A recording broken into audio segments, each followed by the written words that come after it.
There's this old saying that goes, opportunity comes but once. But the truth is, most people don't take that seriously. They see the opportunity. They know it's valuable, but they hesitate. They think, maybe later, maybe I can get more out of it. And by the time they're ready, it's already gone.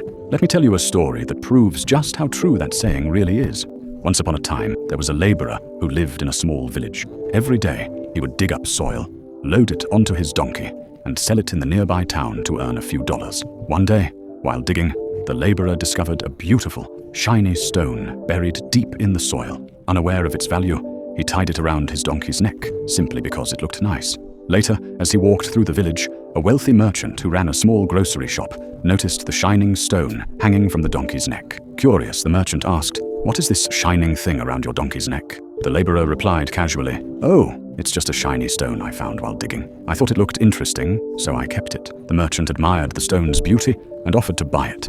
"I'll give you $50 for it," he said. The laborer, having no idea of its true worth, agreed without hesitation. The merchant then hung the stone on his shop's weighing scale as decoration. Soon, everyone who visited the shop began admiring the gleaming stone, unaware of what it truly was. One day, a local jeweler visited the shop. The moment he saw the stone hanging from the scale, his eyes widened.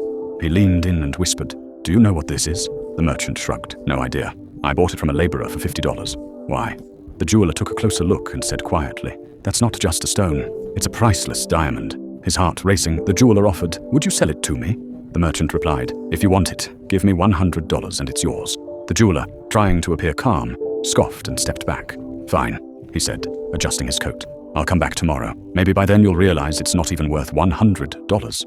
But deep down, he had a plan. This merchant is just a simple shopkeeper, the jeweler thought. He doesn't know what he's holding. If I walk away now and act like I don't care, tomorrow he'll beg me to take it for $90, maybe even $85. Smirking to himself, he walked away, convinced he was being clever. That evening, another jeweler passed through the village. His car had broken down, so he stopped by the merchant's shop to rest. As soon as he saw the diamond, his eyes lit up. Without hesitation, he said, "How much for this?" The merchant said, $100.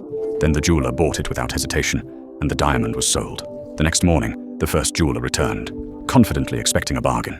But when he looked up at the scale, the stone was gone. Shocked, he asked, "Where is the stone?"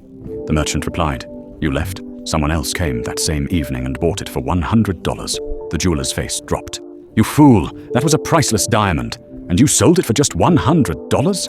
The merchant smiled calmly and said, "I didn't know it was a diamond, but you did. Still, you argued over $20. So tell me, who's the real fool?" And that's the reality of life. Sometimes, we lose the most valuable things, not because we didn't recognize them, but because we did, and still refused to act.